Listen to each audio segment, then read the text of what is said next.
धन्य है जिसका जीवन औरों के काम आए। हम कपड़ा पहनते हैं, अनाज खाते, उस कपड़े को, उस अनाज को हम नहीं पैदा करते। इसलिए हमारा भी दायित्व करता है कि और लोग के उत्पादन चीजों को हम प्रयोग करते हैं तो हम भी समाज के लिए कुछ उपयोगी चीज पैदा करें। एक लड़का था, पिता ने कहा बेटा चल तुम्हें मैं बाजार ले जाता हूं और ऐसी चीजें तुम्हें खिलाऊंगा जिसको हजारों लोग बनाते हैं। बेटा के मन में जिज्ञासा जग गई। बहुत छोटा था, 5 वर्ष के था। पिता ने कहा तुम्हें ऐसे चीज खिलाऊंगा जिसको हजारों लोग बनाते हैं। बेटा के मन में जिज्ञासा जगी कि घर में माँ भोजन बनाती है अकेली, हम 5-7 लोग खाते हैं, और वो चीजें कैसी होगी जिनको हजारों लोग बनाते हैं। गया बाजार, एक 250 ग्राम जलेबी खरीद करके बेटा को खिलाया। कह देख बेटा इसको हजारों लोग बनाते हैं। लड़का देखता एक हलवाई जलेबी छान रहा है, अकेला तो छान रहा है।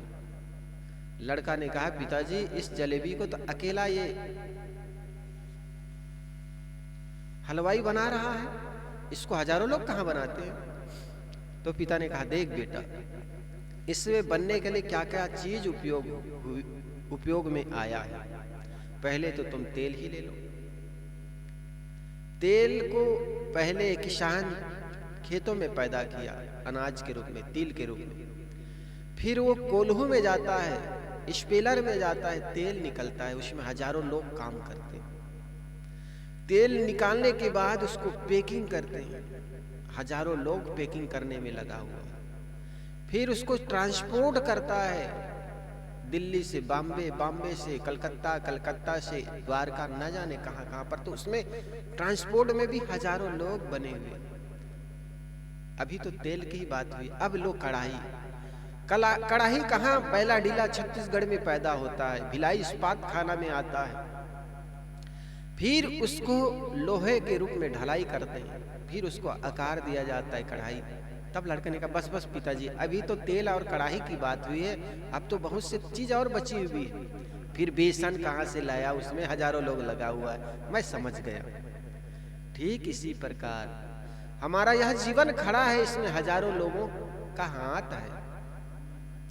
जिस स्कूल में हम कखा गा पढ़े हैं, उस स्कूल का निर्माण हमारे पिता ने नहीं किया, आपके पिताजी ने नहीं किया। उसमें सरकार का हाथ है, सरकार ने बनाया। और सरकार भी कहां से बनाया, एक एक पैसे का वो टैक्स लिया। आप एक दवाई की टिकिया लेते हैं मेडिकल दुकान में, 1 किलो हल्दी भी लेते हैं, उसका भी आप टैक्स पटाते हैं।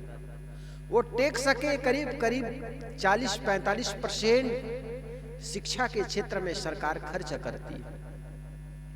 जिस विद्यालय में आप पढ़ते हैं उस विद्यालय के टीचर को आपके पिता वेतन नहीं देते, सरकार वेतन देती है। उस विद्यालय के निर्माण, उस टीचर के वेतन, हम 2 रुपए का भी टेबलेट लाते हैं, दवाई की टिकिया लाते हैं, वो दवाई की टिकिया का जो टैक्स पटाते हैं, वो टैक्स के 40-45% टैक्स के खर्च यही सब में प्रयोग करते हैं। तो इस प्रकार हम सब का जीवन एक दूसरे पर आधारित है, इसलिए एक दूसरे का सहयोग करें, एक दूसरे का भी हम डंडे बने, सहयोगी बने।